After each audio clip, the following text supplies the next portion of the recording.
So let's talk about Friday the 13th in 4K, the 2009 reboot that cranks up the kills, the energy, and Jason's cardio. This isn't your slow burn campfire tale, it's faster, bloodier, and not afraid to swing a machete straight at the modern horror crowd. Now the 4K looks excellent here.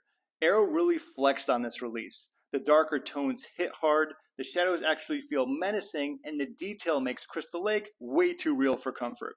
Story-wise, this reboot actually surprised me. It combines pieces of the original films, gives Jason some fresh menace, and keeps the pacing tight so you're never waiting too long for that next oh no moment.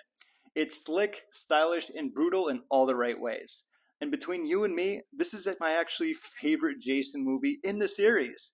Arrow did a phenomenal job with this transfer, and it's a release I can easily recommend to any horror fan looking to revisit Crystal Lake in high-def terror. Thank you so much for watching, and enjoy.